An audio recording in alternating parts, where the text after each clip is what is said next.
Next up, at UFC Saudi Arabia, we have a moved fight. This fight has been on the card for quite some time now, but it has moved, rightfully so, up to the main card after we lost Ikram Aliskirov, and then we lost a couple of other fights. So they shuffled the whole thing and said, you know what? Mike Davis versus Ziam. Couple of guys that have proven themselves at this level should be on the main card.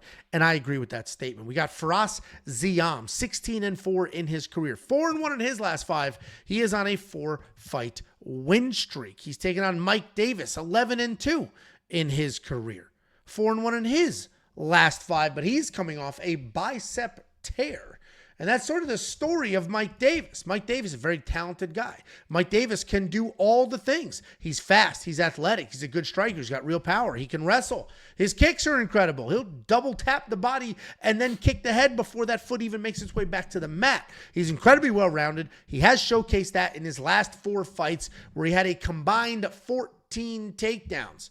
He is coming off that finish win over Natan Levy where we saw the power, but he was injured. That's why we have long breaks between his fights. This is not his first injury.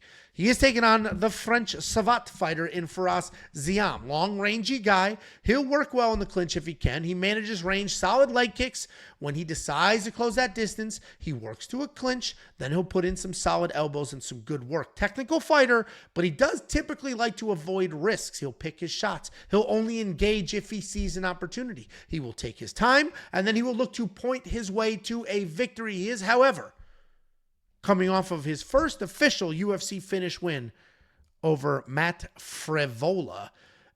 This is a good fight. It's an interesting fight. I think Mike Davis wins this fight. I was surprised to see the line movement. If you're only seeing these 2 numbers and you see, oh, Mike Davis opened at a -125. He's now -140. A little bit of movement in the Mike Davis side.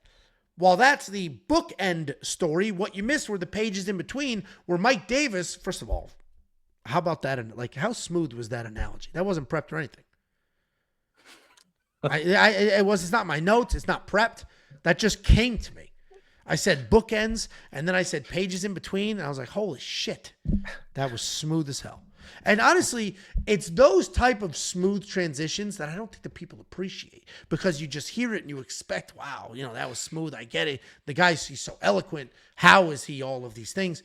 I don't know how that, it just came to me. Crazy work. Anyway, the story that were the odds, and even that transition, the story that were the odds was that Mike Davis did open at -125. He is currently -140, but he was -200 in between. Mike Davis was a good size favorite in between, and it made sense. What does not make sense is all the money coming in for Ziam to drive that line down. I understand Ziam just finished Matt Frevola. I understand that. But Matt Frevola is a pretty finishable guy. He is dangerous. He had that choke for a second there. But Matt Frevola is kind of a wild, dangerous guy. A little loose, a little reckless. Ziam was able to take advantage of that and got it done. I still think Mike Davis, despite the layoff, despite the injuries, absolutely works here. The ability to strike, but then say, you know what, I need to wrestle here is going to matter quite a bit. I think Mike Davis gets it done. I think he will wrestle quite a bit. What do you think, Samuel?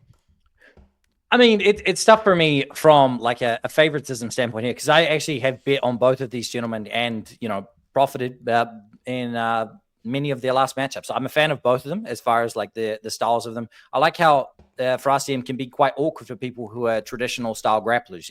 A lot of those guys that think they're going to be able to take people down, that 6'1" frame really does give people problems. It's not just a statement that people throw around. And, he even called for the knee that he was going to KO Matt Frevola. He said, look, I'm expecting a big knee finish here at home. And he sure as hell got it. It was a highlight reel knockout, put Matt Frevola out bad. One thing that I will say here is that Ziam, while he's a good technical striker and this, that, the other thing, I think that if he tries the same type of shit that was giving him a lot of success against Matt Frevola in the clinch, Mike Davis is just going to dump him on his ass and ride out control time. Mike Davis is incredibly powerful, and he's not a small guy as well. 6 feet tall here. Mike Davis drops a lot of weight to get down to that limit. He's a little bit thicker than Ziam. He's the better traditional wrestler. And we saw Ziam get his back taken, get climbed by Terrence McKinney, subbed in round 1. I think Mike Davis can lock up a hidden arm triangle. He can also take the back and ride out time there, So I'm liking Mike Davis here. He's got enough power to be able to hang in the striking, but he's going to excel in the grappling. And I think you could take him double chance by submission or decision. I'm taking Mike Davis. I took him at a bet at minus 200, and I doubled down when the odds got close, So I'm going Mike Davis here. Heavy lean, and I am a fan of Ziam as well. So, I'm putting a lot of weight into this pick here. Yeah, I mean, my only concern, the only hesitation I had, Mike Davis is the other side of that parlay I have with Shamil. Both of them should win, but I do have some concerns. On the Shamil side, little concern about maybe potential cardio. What happens if he's the one taken down? Mike Davis side, the layoff. The layoff is the only concern. The other piece that I give some consideration to, but not quite a concern, is Firas is coming off that spectacular win. He's on a little bit of a streak here. He has momentum. That seems to matter very much in this sport. The confidence that comes with some of those wins carries over into the next fight. I think Mike Davis is bigger, stronger, faster, hits harder, better wrestler. Therefore, he should win. I think you're going to get better odds now than ever. These odds are spectacular, frankly. The injuries are a little questionable. Hopefully, it's not going to affect his performance. The only thing that gives me a little bit of comfort is this is not the only time he's had a long layoff from injury. It's basically every other fight. He wins a fight. He looks amazing. We talk about how good he is. He gets injured. We see him in a year, and that cycle continues. This will be more of the same.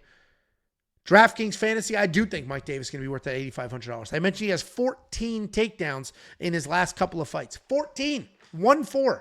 That's 5 points per takedown. I think he could score quite well here, potentially even get a finish. Frost has been finished. So I think Mike Davis can get it done. I think Mike Davis can put up quite a few points, and I think Mike Davis will be worth it. I love these current odds. When I parlayed him, he wasn't as good of odds as he is now, so you can get even better value there. If you do want to check out all the picks, the bets, the tools, not just my bets, Jakey's bets, Bet Sam's bets, all the tools, the insight, and more. Go to WeWantPicks.com, click Become a Member, use Bet Sam's code. Give this guy a couple of bucks.